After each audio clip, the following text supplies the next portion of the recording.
Ooze bombs. Why are they good now? Why haven't they been relevant before? Well, this is all to do with the dungeons, infested mines, specifically also the stamina cost, and their unique little niche of that AoE that can go through barriers and walls. Sound familiar? It should, because this going through barriers and walls in an AoE sense is the same thing as the Sledge. However, this is lingering DOT, and the Sledge is a one-time bonk per use. Now, let's talk about why that's relevant. In the Mistlands, in the Infested Mines, we have a whole bunch of different barriers. There are the vine barriers that are breakable, really easy one hit. Then there are the hard wood barriers, which you can also break, but it takes a couple of decent hits to break it. And then there are the indestructible barriers, such as the Dverger gates that can just slide open and shut. Ooze bombs, they deal 5 blunt damage, same with Bile bombs. And that's up front. You hit the target, you deal the 5 blunt damage. What does that mean? That means if you are going to slam the vine barriers directly with the ooze bombs, they're gonna break. Don't want that. You don't want that. You want to hit the ground or the walls near it. Just near it. So that you can get that 4-meter radius AoE cloud. And this one lasts for 10 seconds, but the poison damage over 7 seconds, and of course the total damage poison-wise is 97. The really cool thing is, if you have a total visual barrier. Now I'm not talking the green vines. I'm talking either the breakable wooden gates or the Dverger sliding gates. We can take advantage of this 4 times backstab modifier, and that 97 becomes really good, to the point where if we let that tick go down, and we have all the time in the world to let that tick go down, we are destroying Seekers, even up to 1-star Seekers. We're taking care of every kick and brood that may be over there. Keep in mind, it is 4-meter radius, so people who watch my channel, you know exactly what that reminds you of. The Huntsman Bow arrow aggro radius. 4 meters. So if you have that visual in your head, you understand deeply what that 4 meters means in that context. It's very easy to transport this over to this context. So, why would I use this over the Sledge though? Well, some characters don't really want the Sledge. Like mages. So every mage I would recommend to carry ooze bombs and then bile bombs if you have the resources. So, look at the bile bombs. Look at this. Beautiful. 150 fire plus 80 poison. We're talking about the same sort of blunt on hit, which is unfortunate, but it is what it is. 8 stamina. Really cheap. Really cheap. Really good on the stamina cost. 3 times backstab modifier. So, this is actually super easy to do the math on. 450 plus 240. That is 690. Nice. Total damage. Ticking and ticking and ticking. Of course, the bile bombs are exceptionally nice for mages because they have fire that stacks.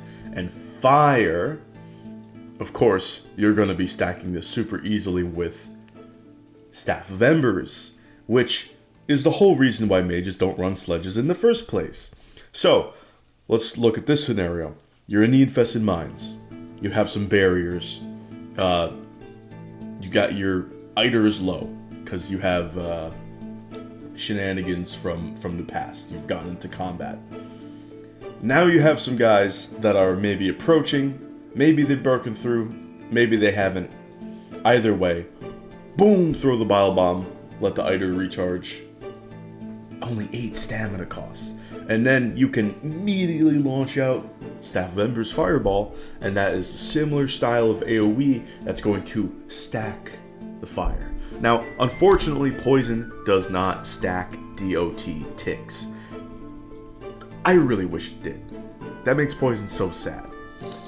And overall, it's like, the fact that we just can't keep chucking these things is the reason why they haven't been terribly good. Like, previously you look at Frost Caves, and the same scenarios where you would be throwing ooze bombs and letting the damage tick up are the same scenarios where you can just get your sledge out and get your arrows out and go to town. And you'd be leveling up more relevant skills compared to no skills. Which leads me to another point.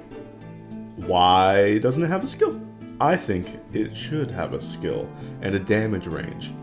I think what would be really cool is if there was a throwing skill, and the throwing also buffed spear throws.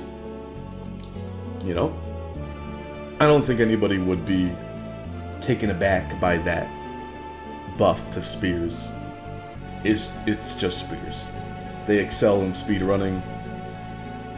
We love our speedrunners. Drive Menace in particular. But, man, I think it would be really nice to have a bunch of more different style of bombs, quote unquote, to work with. Some frost bombs, water bombs that make enemies wet, lightning bombs, combos like bile bombs, different types of combos. Maybe it's like a freezing bomb, flash freeze, where you throw it, makes the enemies wet, and then it freezes up real quick, deals all sorts of nasty damage. Who knows? I think that would be cool. I think what would also be cool is a certain type of building. So, a structure, unique structure, maybe unique type of base defense, some sort of a trebuchet style thing. Large, unwieldy, would require a lot of materials and prep to make, but it could launch these bombs. It would be able to launch these bombs. You could be able to launch special style of stone ammo, maybe unique with different types of stone. Maybe black marble is like the most devastating thing in terms of like raw blunt damage. But it's unwieldy, you have to get it in the right spot. Maybe you can't even move it unless you have a locks pulling it somewhere. And then it would kind of force you to, if you wanted to use this on, let's say, certain things in future biomes like the Ashlands, you would have to craft specific bridges, you would have to terraform the land in a specific way, you'd have to do so much scouting and charting and securing, but it would be so cool to lay siege with these bombs. And oh man, that would be exciting. I think a building skill would be great for that. I think just a building skill in general to help reduce the stam cost over time for placing build pieces with the hammer. That would be cool. But also, like, maybe the higher your building skill is, maybe now we have a range and damage of base defenses. Maybe your spike traps deal more damage. You know, your ballista deal more damage now. Your trebuchet. Exciting things to ponder about. But I'm going to be talking about the Mistlands boss now. The Queen, okay? The Queen is something else that's really good for bile bombs for mage. Of course, any melee guy is going to want your Demolisher, take him out, or non-magical, I guess I would say, not just melee. And you would demolish it. All of the broods that she spits, you'd catch her in the process. I've already talked about this in my Sledge Guide video. But, of course, magical characters, low Eider, toss an 8 stam thing, get your Eider back, and continue slinging fireballs. And watch that damage tick up with that lovely DOT. Broods taken care of. Boom, just like that. It's a lovely contingency plan. But of course, the biggest contingency plan, in my opinion, the Seeker Soldier on the staircase. Camping it up top, camping it down below. Of course, camping it up top is far more dangerous. How do we deal with it? It's got the double slam move, which has a huge AoE that extends upwards and, in this case, downwards. It's going to frame trap you if you try to dodge it. It's going to be a royal pain in the ass, and if it's starred, you might just die on the stairs. Another staircase-related death. Painful. I know we've had it before. I've had it plenty times. Ooze bombs. Ooze bombs, bile bombs for all non-magical characters. And here we have the switcheroo, where mages can just sit back and relax and sling fireballs at the spot.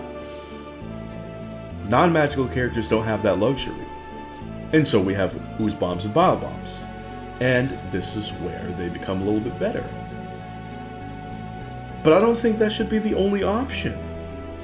I don't think that should be the only option for reliably dealing with such encounters. And I think we're going to get some in the future in the Ashlands too. That's going to require similar style of tactics and thinking.